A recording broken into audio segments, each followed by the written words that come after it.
Here. Vice President Darrow. Here. President McClellan is not here yet, but I believe he's on his way. He's en route. So we have heard. I'd like to stand for the pledge. Awesome. Pledge allegiance to the flag of the United States of America and to the republic for which it stands, one nation, under God, indivisible, with liberty and justice for all.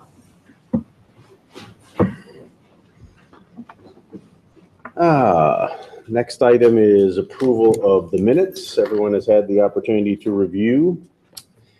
Any questions, comments, revisions, etc.? Hearing none. Motion to approve the minutes. So moved. Second. Is Kalinowski? Ready for a roll call? Yes. Ms. Kalinowski? Yes. Mr. Newmoff? Yes. Mr. Bush? Yes. Vice President Darrow? Yes. Any additions or corrections to the agenda? Vice President Darrow, yes, there is one. Board of Education members, in number 9, letter B, number 1, there's a contract for approval with Presidio for an additional, listed on board agenda for $27,406.35 for additional security camera work, specifically at the stadium and outdoor facilities. The dollar amount is actually only for the technology. It doesn't include the labor. So we need to amend the dollar amount. The correct dollar amount for the record is $39,758.35. That's all the corrections. Okay. Motion to approve the agenda. So moved. Second. Kalinowski and Mr. Bush. Call the roll. Ms. Kalinowski? Yes. Mr. Bush? Yes. Mr. Newmoff? Yes. Vice President Darrow? Yes. Next item is a public hearing. Item on the agenda. So number 4, if you select it, we'll give you the text that's required. The purpose of this hearing is to provide opportunity for public comment on the New Albany Plain Local School District Board of Education's intention to consider a request for reemployment as treasurer from retiring employee Rebecca Jenkins. Board of Education members, pursuant to Ohio Revised Code, when an employee in the school district that's currently employed intends to retire and be rehired in the same position, you have to have a public hearing for intent to retire and rehire for reemployment. That's the purpose of including it this evening on your agenda. Mr. Galloway, did anyone sign up for public participation on the intent? Thank you very much. And next item is superintendent's items, communications to the board. Thank you, Vice President Darrow. Board of Education members, I have a few things this evening. First, I'm going to start with back to school. So clearly the 2017-18 school year is well underway. We've had an incredible start to the school year thanks to all the daily efforts that went in place throughout the summer for planning across the entire school campus for both our certificated licensed staff, our administrative staff, and of course our non-teaching personnel. Over 200 teachers were rearranged across the entire school campus based upon the reconfiguration, either internally within a building or across the school campus into different locations. We have successfully configured the buildings into the Early Learning Center, where we welcome preschool and kindergarten students this current school year. And the enrollment today at the ELC was 450 students. Mrs. Unger's in the audience, and I'm happy to report that we've received 138 new preschool students to our school campus. We are now a pre-K through 12 education facility, and all of the tiniest people, the little 3- and 4-year-olds, have joined the 5-year-olds and a couple 6-year-olds at the ELC for the early learning adventures with Mrs. Unger and staff. So it's actually a really special place. I invite you to come over and check it out. Clearly, you have to go to every building across the school campus, but to go see the preschool rooms is actually a lot of fun. The primary school is now grades 1, 2, and 3. Enrollment today for 1st, 2nd, and 3rd grade included 1,072 students. In our revitalized primary school, which used to be the 2-5 elementary school, we welcome kids back. The open houses have taken place. Wonderful feedback from students and families regarding the bright colors, and they're nicknaming the hallways. It's been kind of fun, but it's a very bright, welcoming learning environment, and the kids are having a blast. But there's over 1,000 kids in the primary school as of today. The 456 with Mrs. Nowak for the intermediate school, which used to be the 2-8 learning facility, is now the intermediate school, has 1,142 students as of today in our learning campus for grades 4, 5, and 6. She welcomed the 6th graders with open arms, much to Mrs. LeBeau's dismay. They have flown the coop and have gone back to the intermediate school. And now we have 4th, 5th, and 6th graders together. But it's actually a really cool place, and they're rising up every single day to be successful. The 7th and 8th grade is Mrs. LeBeau's new home, and with Ms. Dr. Peterson. She has 835 students as of today, and they all fit in one building. And it's really cool because all 835 middle school kids, grades 7 and 8, get to eat lunch together every single day within 40 minutes. So when you see 800 kids go to lunch that are 7th and 8th grade, it's kind of an interesting experience. So if you'd like to check out cafeteria time sometime, we'd be happy to host you. We'll warn you. It is a lot of fun. And then our high school has 1,565 kids as of today for grades 9 through 12. And again, still a vibrant learning environment across the school campus at the high school. Mr. Carter and staff have done a tremendous job. Overall, in the school district, total enrollment as of today is 5,064 students. We are up 245 kids from where we ended at the end of the school year. 107 of them are actually new students in grades K through 12. And then 138 of those students are our preschoolers. So we did add preschool, so 138 of our 245 kids, so we're really up just over 100 K through 12. Are our little preschool people. And again, great opening to the school year, lots of positive feedback, and it's been super exciting. Next, transportation. Mrs. Honaker is here, and Ms. Jenkins and I have been trying to actively work through with administrators at the building level and our parents the transportation-related opening to the school year. Despite what some may believe, it was actually a fairly calm opening for transportation compared to last year. If you remember last year at this time, we had hundreds of phone calls because we implemented cluster stops and we moved streets around and we changed neighborhoods. We left 90% of that stuff the same for the start of this school year. So we've had very, very few transportation-related issues. A couple hiccups at the start of the school year with new bus drivers that, despite their efforts to drive for days before their first official route, got a little confused or got on the wrong street. So we had to help them. But aside from a few hiccups, which we publicly apologize for, dominantly bus 47, we have had a great school opening. Bus 47 was just not successful for the start of the year. And we've apologized profusely to the parents, and I will do it again. We apologize for the transportation-related issues on bus 47. The first day was a lost driver. The second day, the remote in the farms would not open the gate. So the bus could not get into the farms to do pickups. So we had to wait until the remote. We have 2 remotes. We sent the second remote there to get the gate to open. We couldn't get into the farms. So, and that's part of that bus route.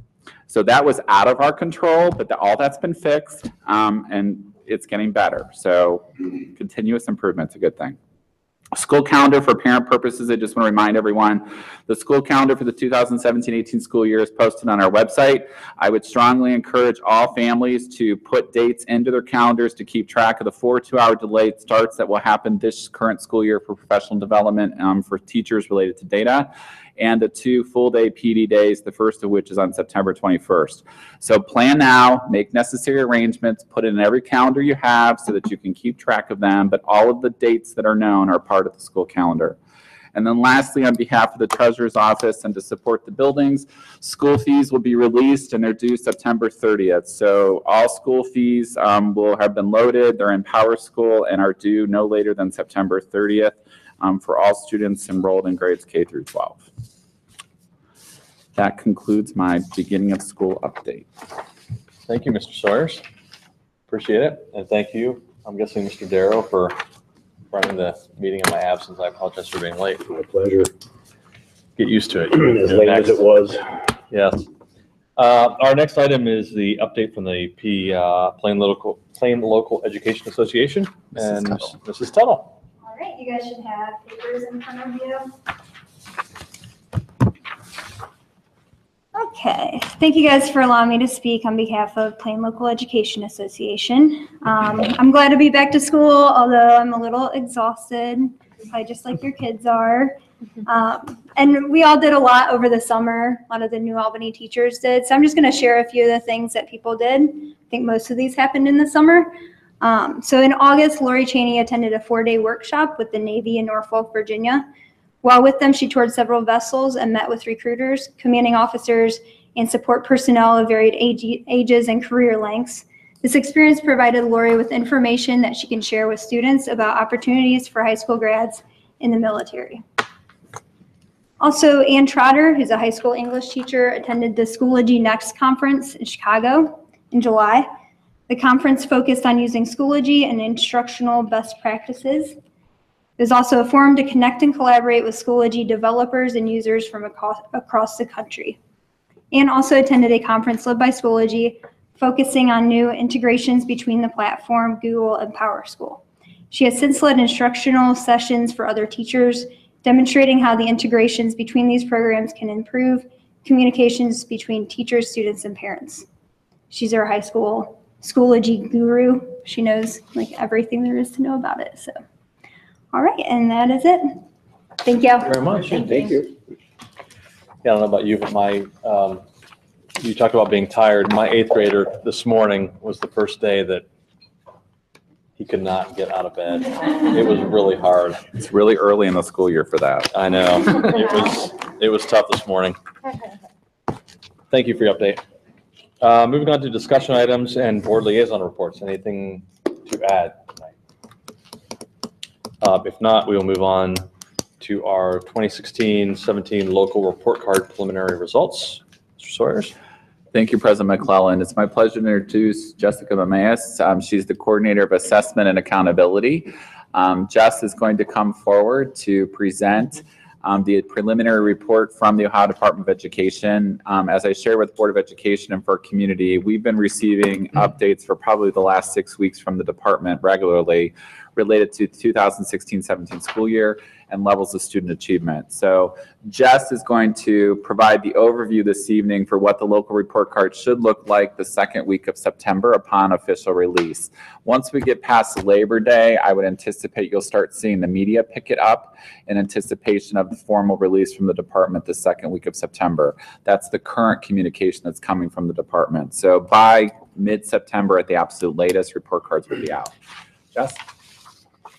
Good evening. I'm glad to see you guys again. The last time was when I was boarded back in April. So I've had an exciting couple of weeks to start off the school year. So we're just going to take a look at, tonight we're going to look at the general report card, some of our preliminary results, our continued march towards excellence and towards the top 5%, our response to our results, and our focus. What are some action steps that we have already put in place to start this new school year? Just as a reminder, what is the school report card? It is one measure that helps us determine achievement, looking at progress of our students and of those benchmarks within each component. It is one measure of the district and school progress, but it supports multiple sources of data throughout the district. Reminder that these tests, the local report card, is for the most part based upon one set of assessments, the Ohio State tests, which are administered in the month of April, in grades 3 through 8, and the end of course exams at the high school. It is a snapshot. It is one moment in time that these kids sit down and take this test. Some students only take one test, some students take multiple tests, so it is a snapshot. With that in mind, we need to make sure that we pay attention to those cautions. Because it is a snapshot, it is one source of data. There is lots of legislation that surrounds the requirements for state testing, but teachers use this and multiple measures in their classroom to help determine to help guide our students' instruction and to move them towards excellence. The benchmarks, as we will go through later on the achievement section, the state, we had new learning standards 3 years ago. And so what happened is the state said, okay, we have new standards, we're more rigorous. And so they dropped some of those benchmarks, but then they started marching those benchmarks up. And you will see that in some of those benchmarks, over the last 3 years, there's been an increase of 10 to 12%. So the state keeps raising the bars for districts. And you'll hear me say this multiple times. These are preliminary results. And as Mr. Sawyer said, our final results should be released sometime in September. So here's our quick snapshot of our 6 components that are on the report card. Achievement, that's our overall academic, how are kids doing on these tests? We had a solid performance, and there was a 4.9 point increase from last year's PI. It's a huge jump, and I'll walk through how we did that here in just a moment. All schools, all of the buildings had an increase in PI, and you will also see that we're going to continue to strive for higher passage rates in all of those 23 tested areas. Gap closing, that's looking at those subgroups, and within those subgroups, how did those subgroups do compared to the state benchmark? I'm happy to report out that based upon goal 2 from last year's CIP, that our subgroups did meet that 5% jump, and some of them actually had double-digit increase in passage rates.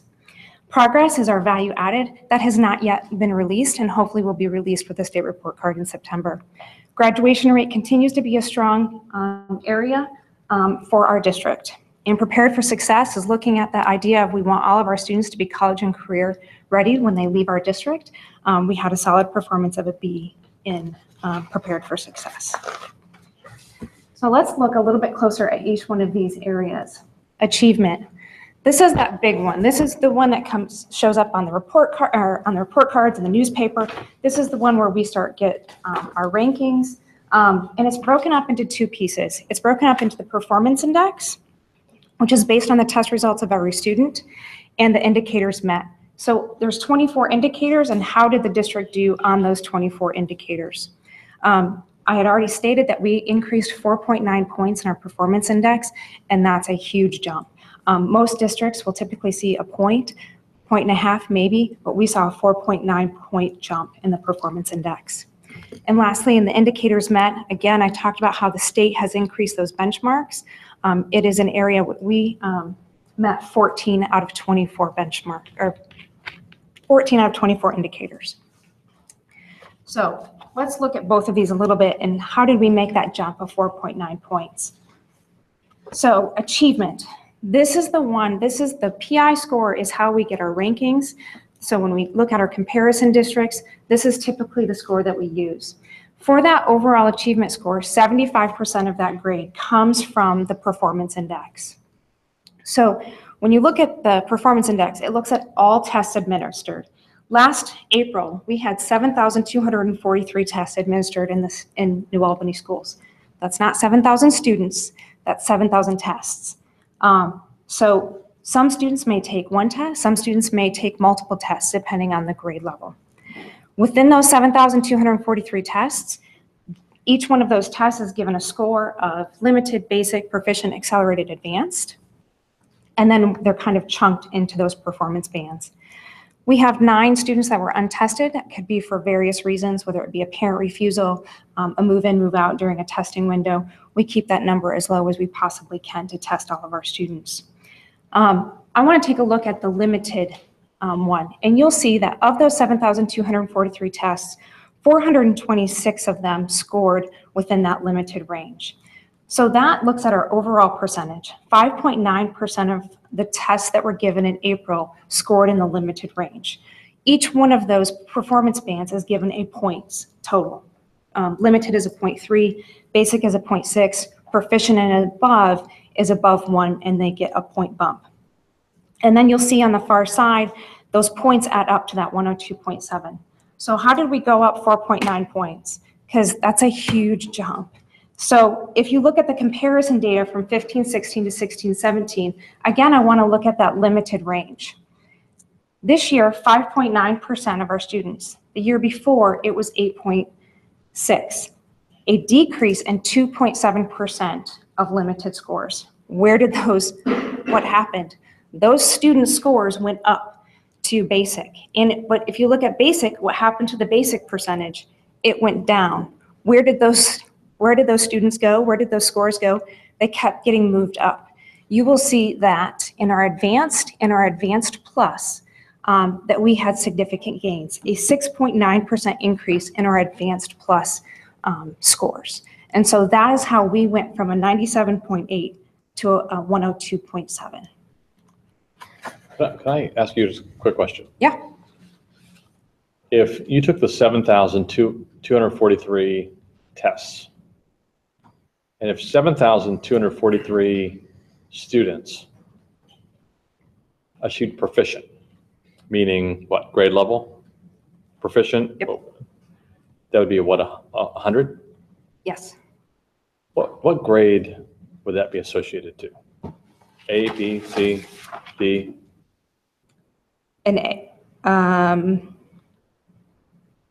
100, it'd be right there at the top of the B range.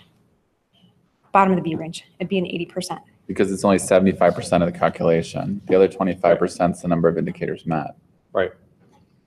I guess I just want to make sure that I understand because, There's 120 points possible. right, So if every student would score the Yeah. maximum points you can receive is 120. right. So, but as I'm looking at this, the percentage of New Albany students that scored in either accelerated, advanced, or advanced plus is, somebody do the math for me real quick, 70, 60, 65% of our students. Okay. Yeah. I just wanna make- 85% plus score proficient or higher to meet the state standard or exceed it, Okay, which is where Jess went in her example. So although limited and basic results have increased because we've actually had more students score at proficient or higher, Right. we still have work to do because 15%, round numbers, 16.5% of our students scored at limited or basic in one or more testing areas. So it's our responsibility to continue to figure out what we can do differently to help him or her be at least proficient. absolutely, no question. I just want to make sure people understand though, also when they look at this and they say, well, wait a minute, you got a B? Even with 85% exceeding, we're still a B. Right, Now, we don't know what that looks like compared to other schools because the rankings haven't come out. They won't come out till September. Lots of ins and outs. right, of course. So this achievement score is 75%. This is the bulk of it. So this is one slide. Let's look at the where our students landed within that achievement range. The next 25% is actually made up of 24 smaller parts. So there's lots of slides to go with that 25%. And what this looks at is 23 tests. So every math and ELA, grades 3 through 8, and then science and social studies and different grades. The state sets benchmarks, indicators that says the passage rate for a given district needs to be here in order to meet the indicator. I'd like to draw your eyes towards ELA, grade 3 ELA. And if you look at the indicators for last year in 2016, it was a 68%. The state expected 68% of students in a school district to pass in order to meet that indicator. When you look at the indicator for 2017, it jumped 12% to 80%. So now the state has moved all indicators up to a flat 80% in all 23 tests. So some of those are some really big jumps.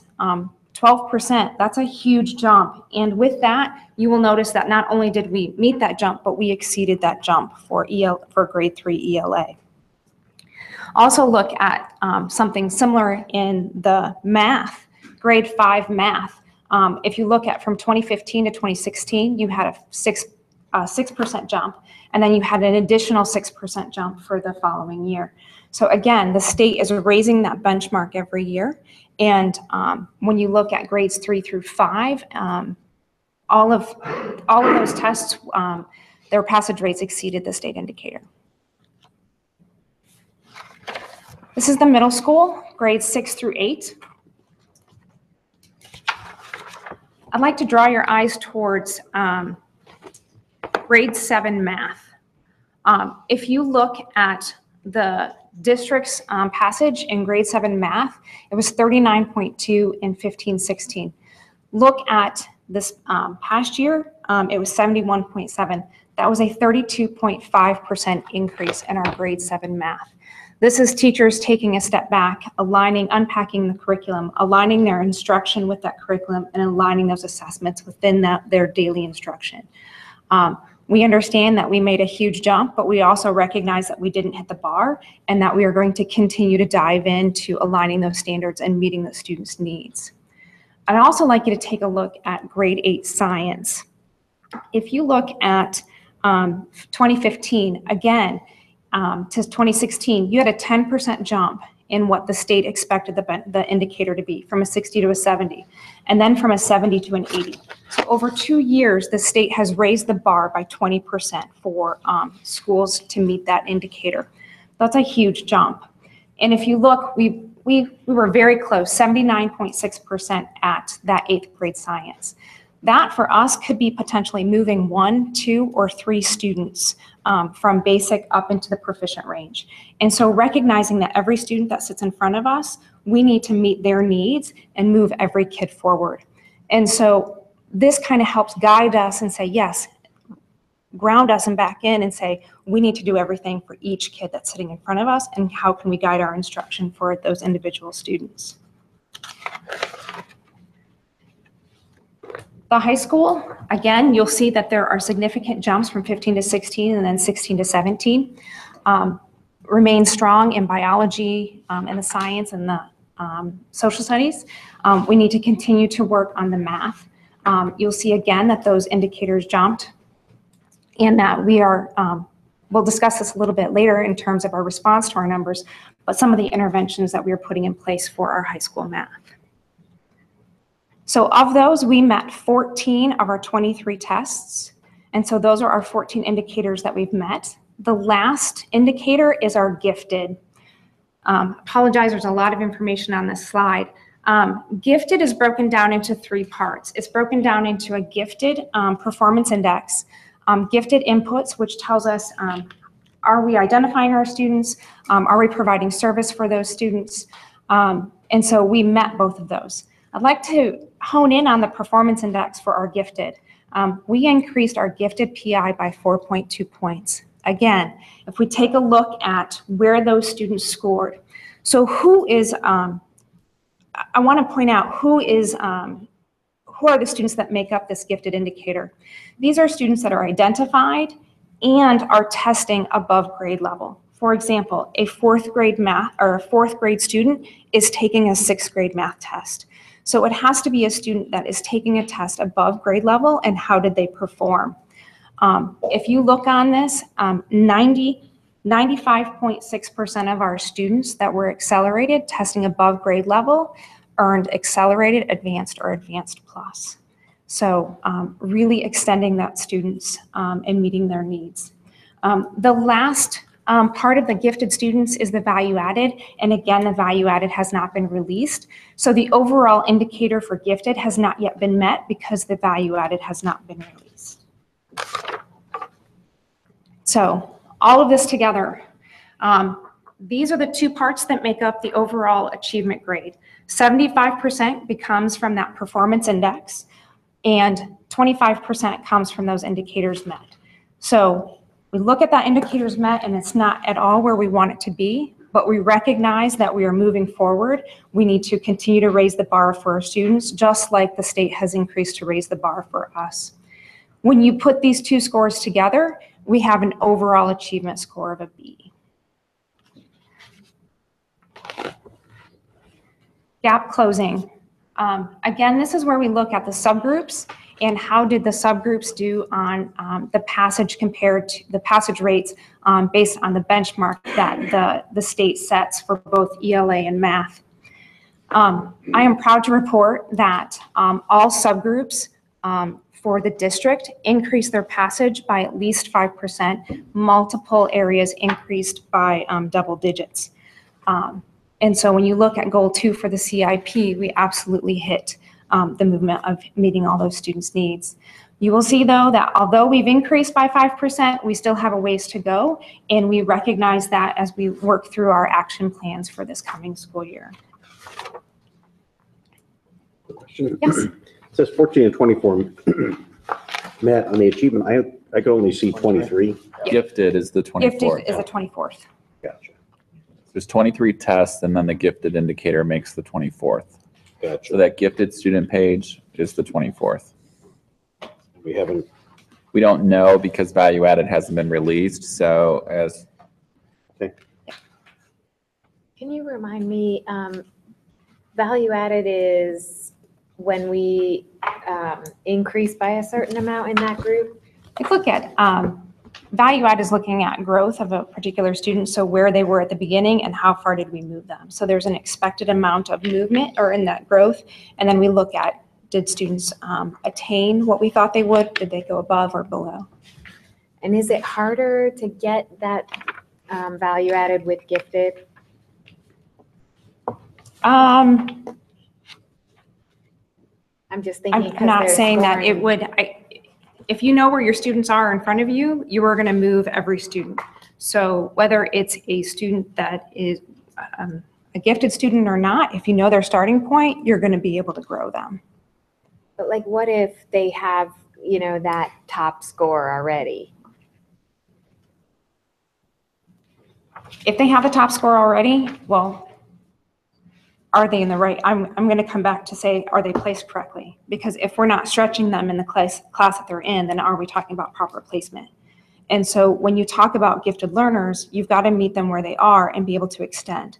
So that's looking at the services provided for the gifted students and being able to meet their needs. So for me, yes, you can still grow a gifted learner. Is it gonna look different than another student? Yes, but that's all taken into consideration within that calculation. Okay, thank you. So it's a year's worth of learning in a year, regardless of where they are Correct. in their progression. Yes.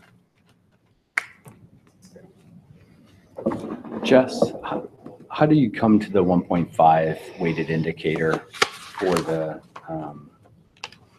the 14 out of 24 that we pass on the achievement? I know that's 25%, but it shows that the weighted points are 1.5. I'm just trying to understand what 18 out of 24 might look like. I'm on this page here. Yeah. The weighted indicator, the 1.5. Yep. I assume it has something to do with the 14 out of 24. I just don't know how they. Right, it has to do with the 14 out of 24 and then the grade within that. Do you know the 1.5?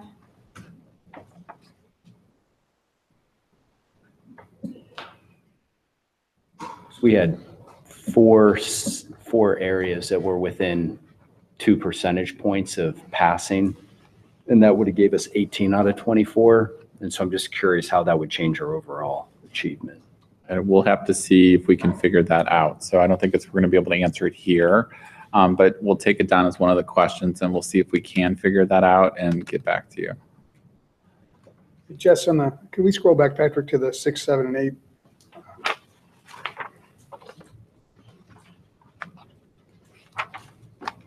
Trying to find the lemonade in this one's because I know when I was a kid, if I got a D, I didn't get any hot fudge sundaes with that report card. But it is good that we've increased 4.9%, but this is one of those that's hit me in my stomach seeing that D up there.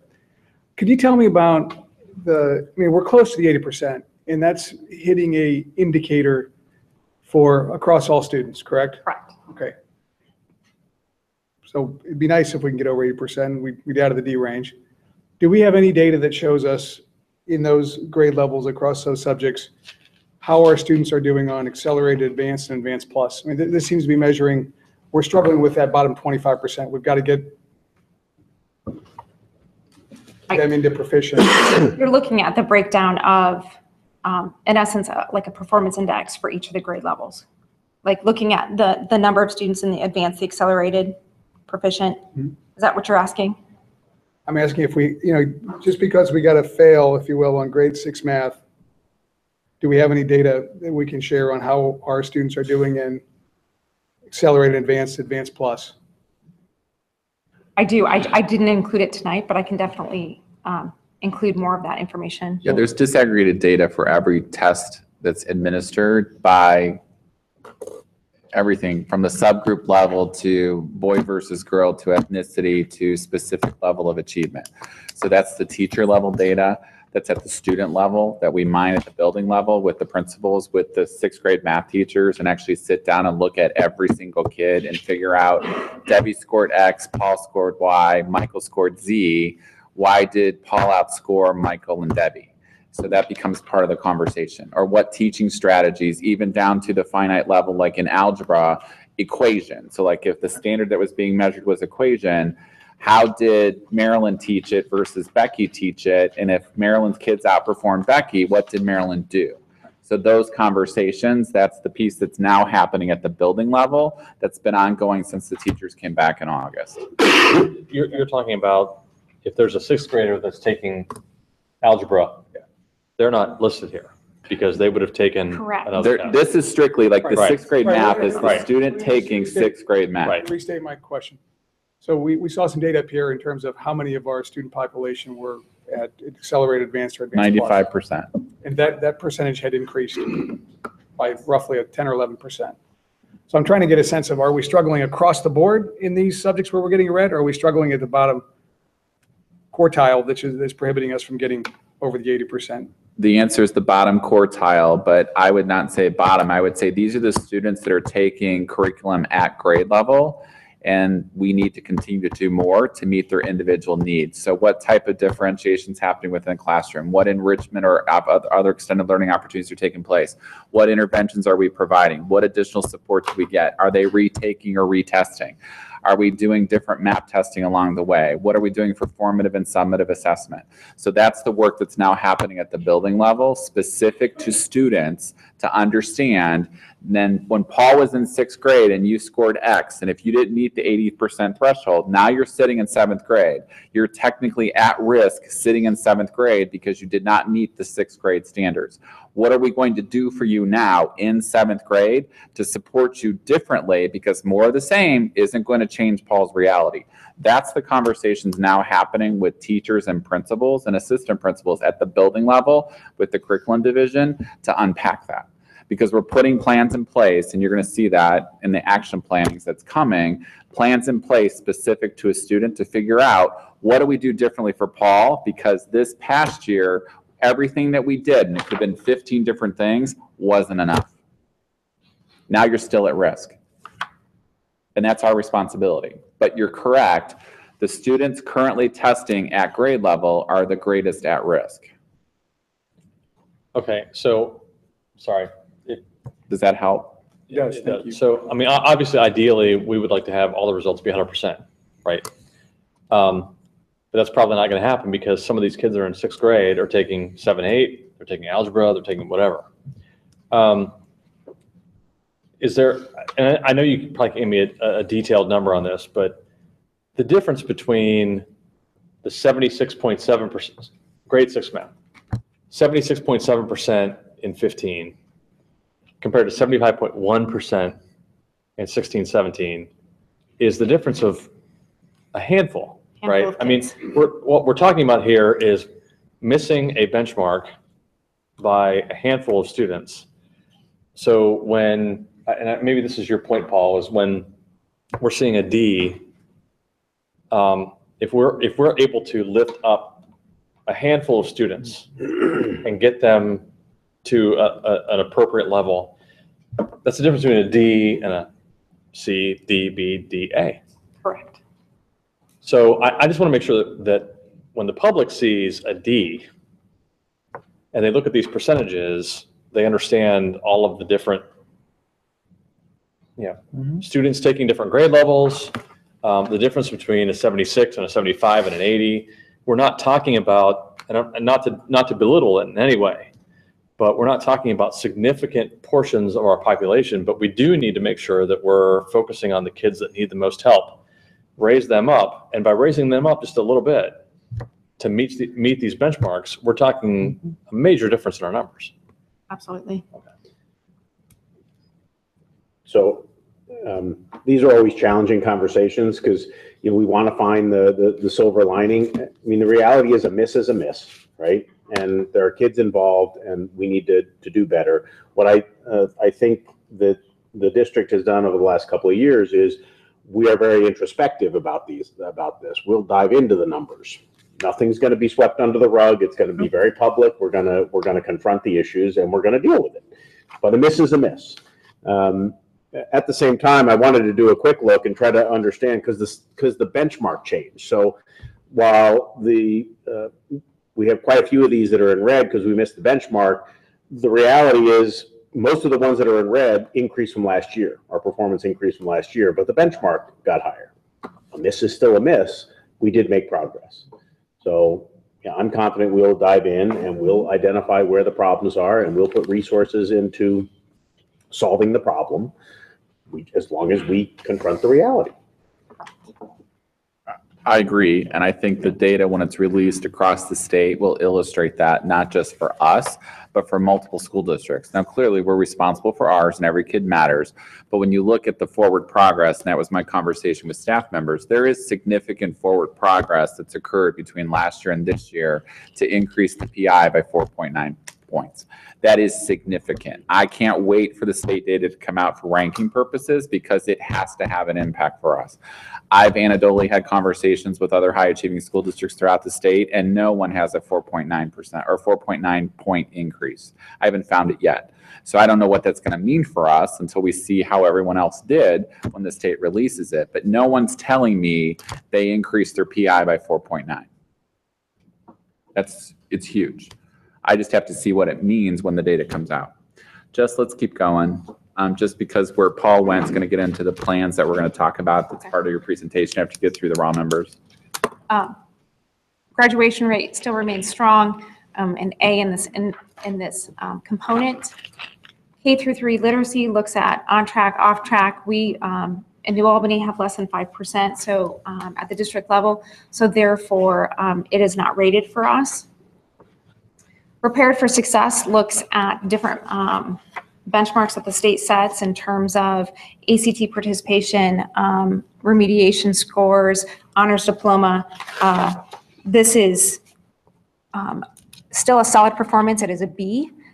We did see increase in our total number of 3s scored on AP exams. We went from a 49.8 to a 54.2%, and we increased substantially the number of credit hours that students leave, college credit hours when they leave. We went from 21.6% to 46% with 3 or more college credit hours when they graduate from New Albany. So when you look at our forward progress, the big highlights when you walk away from the raw numbers: increased passage rates in 15 of the 23 testing areas. So as it was pointed out, we may not have hit benchmark or we may not have hit the indicator, but we did increase our passage rates in 15 of the 23. We increased passage rates for all of our subgroups in both math and ELA. Gifted PI increased in all buildings, and we haven't touched on this, but 100% of our third graders were promoted based upon the third grade reading guarantee. And that was with an increase. Again, the indicator increased, the promotion score increased by another substantial jump, and yet the team still pulled together and 100% of our third graders were promoted. Areas of focus, and you guys have already pointed out some of these. We need to continue aligning our daily instruction with our standards. If we go back and look at what the 7th grade team did to get a 32.5% increase, they unpacked their curriculum, they aligned their instruction and assessments to that curriculum, and we saw a major jump there. We need to continue to unpack that curriculum and align our instruction with the model curricula.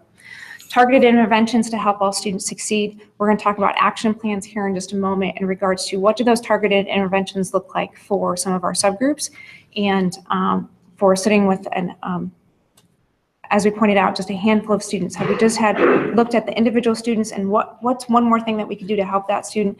We could increase those passage rates. Again, provide multiple opportunities to extend students' thinking for every subgroup, including our gifted students. And the last point, our focus area, kind of what I've been charged with, is integrating the data warehouse and helping teachers understand how to use some of the data that's there and how can we use that to guide instruction. So we're going to look real quick at the elementary, the building level reports. Grade 3 through 5. A couple of things to notice, just because with the reconfiguration, the names of the buildings on the report cards are going to show up as primary and intermediate, just because of the reconfiguration, but it's still going to represent the 2.8 and the 2.5 scores that were attached to those. buildings. Achievement for 2.8 and 2.5 was solid with an A or B. All passage rates increased for grades 3 through 5. Gifted, at this point, they've met both the gifted PI and the gifted inputs, but the final indicator rating will come when value added is released. The gap closing, the 2.5 and the 2.8 both set goals in regards to specific subgroups. Not only did they meet those goals, but they exceeded those, some by double digits. K through 3 literacy at the building level was still strong, A for both buildings, and then again, super, something to be extremely proud of is that 100% promotion rate at the 3rd grade. Areas of focus when we look at the reconfiguration of preschool through 6th grade is implementation of the new math programs. Mr. Emery will do a recap on that after my presentation. We're going to review the writing curriculum. Again, look at that building level data, look at those areas of improvement, and create action plans that are specific to grade levels, building, and the subgroup needs.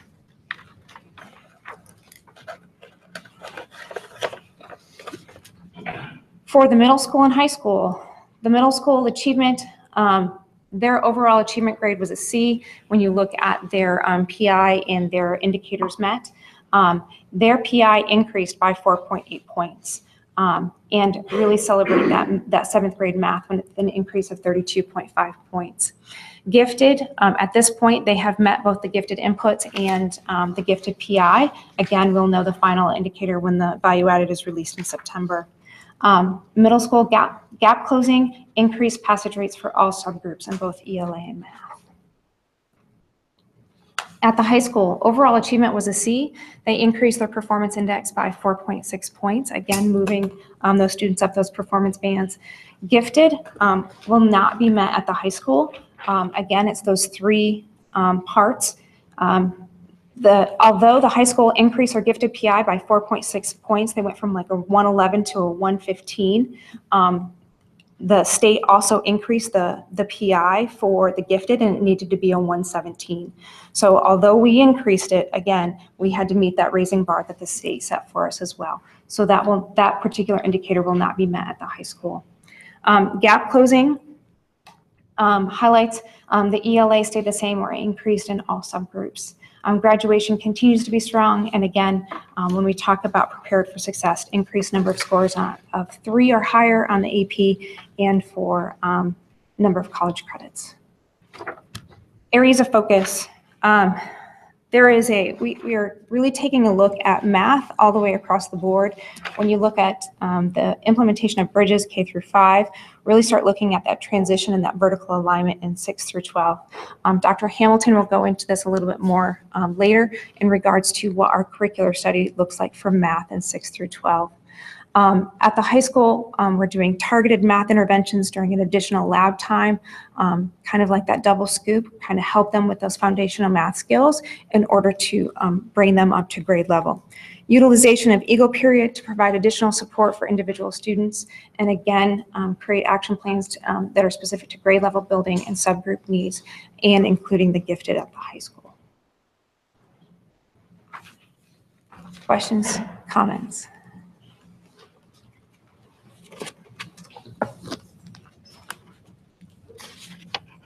All right. More questions? So my overall takeaway would be what we're doing is working. We're just not where we want to be yet. I would agree with that. There's significant forward progress. And again, we'll have to compare it to all other schools in the state of Ohio when the official release happens in September. But the preliminary results that we've seen demonstrate that the plans that we implemented during the 2016-17 school year worked across the board. There's an increase in academic achievement in every single school building. Do we have opportunities for continued growth? Yes. Are there areas defined for improvement? Yes. Do we have work still to do? Yes. But when you step back and look at the forward progress that's actually happened within one school year, it is significant. And we'll know how significant when the rankings come out in September. Thank you. Thank you.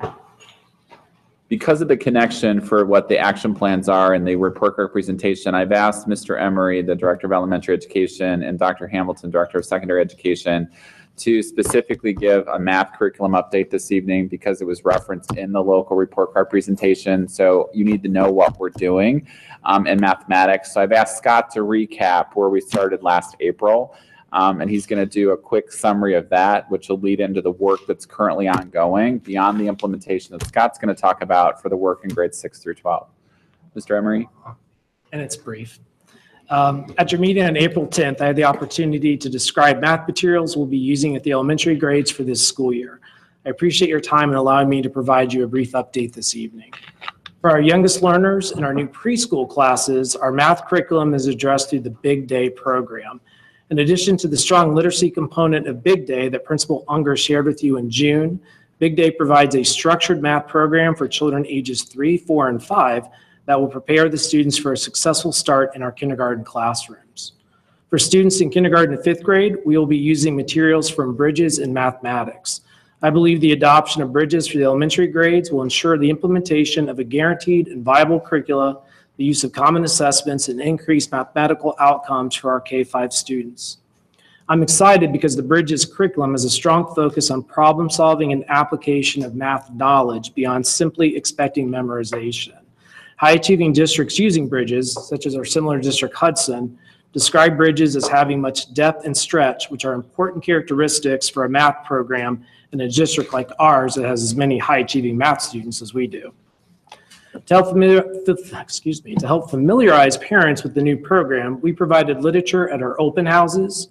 Each teacher sent home literature specific to their grade level during the first week of school.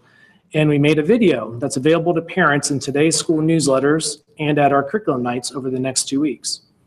Students in 6th grade math, as well as our younger students enrolled in our new intermediate school advanced math courses, Pre-Algebra A and Pre-Algebra B, will be using resources from the Glencoe Math program. Glencoe Math was specifically designed to address standards covered in 6th, 7th, and 8th grades. These resources have been used in some of our classes for several years, but not in any consistent way.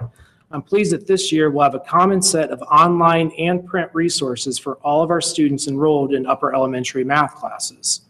And finally, for students at the intermediate school enrolled in algebra, we are providing each student the Glencoe McGraw-Hill textbook Algebra 1.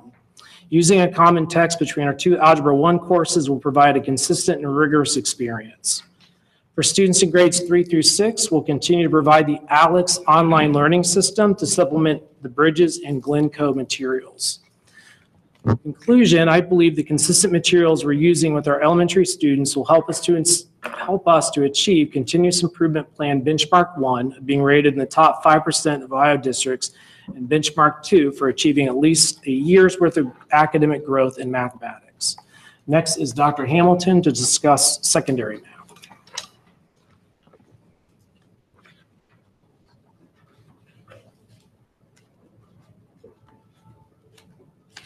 Thank you, Scott.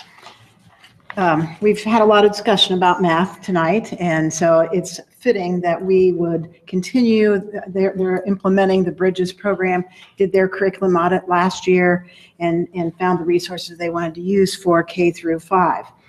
So we're going to continue that process into the 7 through 12 realm. So this year, we're going to conduct a curriculum audit and look at resources for the 7 through 12 program. And we're going to base this, we're going to use the results of the quantitative analyses from the Ohio State math test. We have item analyses that we're also using that we will for math 6, 7, 8, and algebra 1 and geometry, which are the tested items on the Ohio State test. So we will be using that data to help us with our curriculum audit and resource study. Then we also are partnering with Hanover Research. Hanover Research has worked with us on a number of different surveys and studies that we've done. So it's a really reputable group, and they're going to work with us to look at this at our curriculum audit.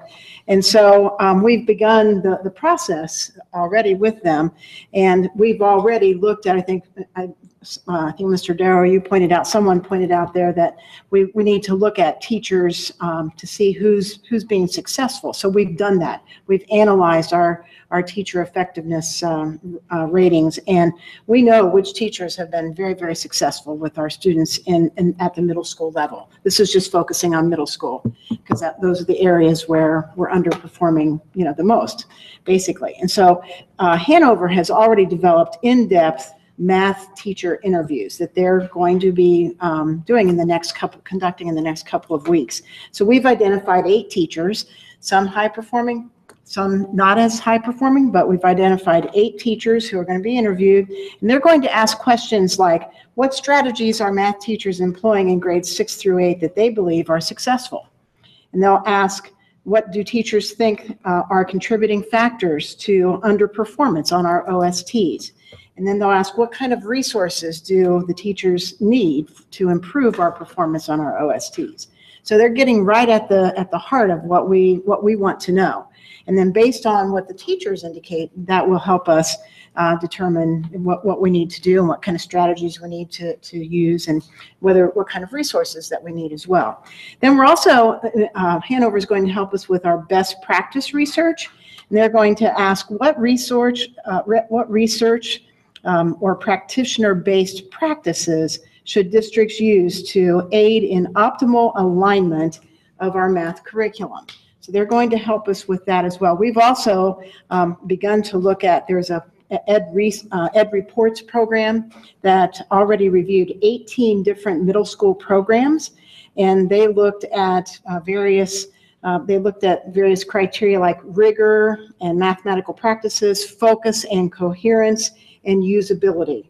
So we already have 18 different math programs or resources out there that we're looking at, and so they're going to help us with the best practices. What are best practices for math at the secondary level? Then we're also going to look at like district implementation of math resources. So once those comparison studies are done and we know who our like districts are, we're going to look and see what they're using for their middle school and high school math programs. We're also going to look at aligning with the Bridges program, because we don't want to have one philosophy in math, like a problem-solving approach in math, and then all of a sudden we go to rote memorization or something like that, which we're not going to do, but that would be something we wouldn't want to have happen. So Scott mentioned Hudson as a school district that uses Bridges in their elementary program. So we're going to talk to Hudson and see what do they use at their middle school and high school program, and do they feel that it is aligned and that conceptually and philosophically. So we're going to also do that. And then Hanover is going to help us with a vendor review of math resources. They're going to try to look at textbooks and programs and curriculums that are being used in districts in Ohio, and some of those high achieving districts as well. And we're going to look at the criteria they're using and see whether we can include those in our vendor review. And like I said, we already have the Ed Reports program that actually looked at 18 middle school math programs. So that's the Hanover part of this, which is going to be very helpful, I think, and give us a research base. And then we're looking at next steps in terms of the middle school, high school vertical alignment meetings are going to be held by department. That's not just for math. Every department is going to, the middle school and high school department is going to meet twice monthly to talk about what they're doing and the alignment piece. And then, but we're definitely going to focus on that for math this year. Math is one of our areas, obviously, of focus. High school intervention learning centers, we're going to have, as Jess mentioned in her presentation, we're going to have these high school intervention learning centers. It's on the board agenda tonight, I think, to be approved for a 0.25 elective credit for those students. It's that extra scoop that students need in math, an extra period of time during the day when they'll get additional math that will be individualized based on their needs. And we're going to use either Khan Academy or the OST tutoring program through Apex that we purchased. So we have a couple of different resources that we're looking at there. We're also going to do some progress monitoring. We already do that at the middle school level. We're going to implement that at the high school level, and we're going to use MAP at the high school level as well in our Algebra 1 geometry and Algebra 2 connections programs. So we're going to to do some progress monitoring. We're also going to do targeted intervention for middle school students and common planning time for middle school math teachers. Hopefully, we're going to have our resource adoption completed. This is a very ambitious schedule. We're hoping we get our resource adoption finished by December, and then we could even start professional development and teacher training in the second semester, and maybe even potentially pilot some of the materials that we're looking at for second semester. So that's where we're headed to try to address some of the issues that we've talked about tonight. Thank you. Okay. Right. Thanks. Thank you, Dr. Hamilton. Thank you.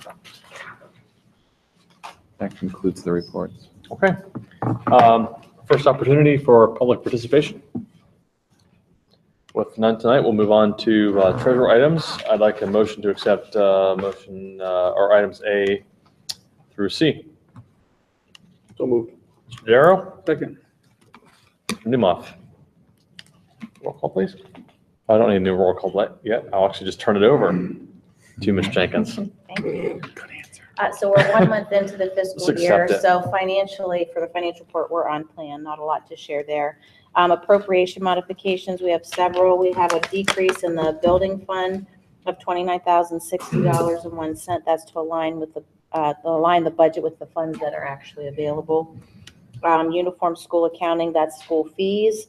We've asked to increase that by $85,2990. That too is aligned budget with enrollment. Student activities, $2,000 is high school music fundraiser. They're expecting to do a fundraiser that was not anticipated when the budget was included or was prepared. High school boys golf invitational, that's student district managed activities, is an increase of $6,000.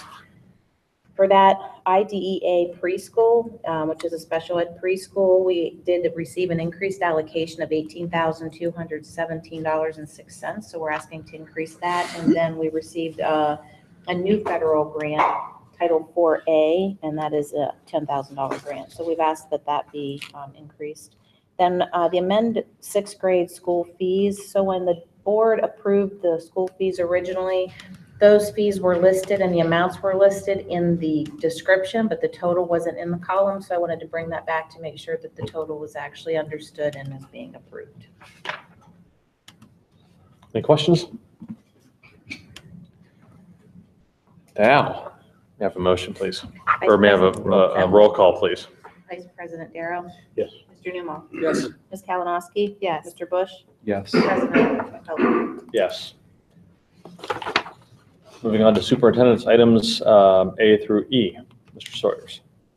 May I have a roll call, please? A motion. Or motion, excuse me. I'm having a rough night. Motion. So moved. Thank you, Ms. Kalinowski and Mr. Bush. Now, Mr. Sawyers. Thank you, President McClellan. I'm just trying to move us along. That's all. fine. The superintendent items this evening have standard agenda items presented for your approval. The personnel action items are pursuant to hiring that took place for the start of the school year, where we're just catching up on agenda and or the contractual terms and conditions that are required either in the OPC agreement or in the plea contractual agreement for the varied roles that our staff play throughout our school district. Letter B this evening for general business is approval of contracts and or additional technology purchase and or the recommendation to approve their credentialed evaluators and our world language or foreign exchange students. We have 4 students joining us this current school year from Bahrain, Italy, Spain, and the Netherlands that we approved to be eligible to attend our school district through your formal action this evening.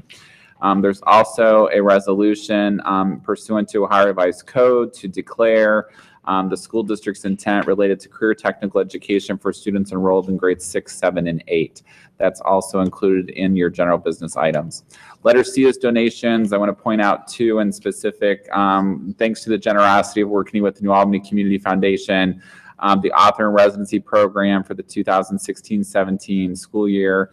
The check has been received for $27,620 that's donated to the foundation to support the authors and residents coming to our school district. So as always, we are very thankful to the donors that work specifically with the foundation to sponsor the authors and residents program on our school campus. Additionally, the Pay to Participate Fund check has arrived from the Community Foundation for the scholarships that we approve for students that are free, reduced, or have specific circumstance that qualify for scholarships related to the offset of Pay to Participate application.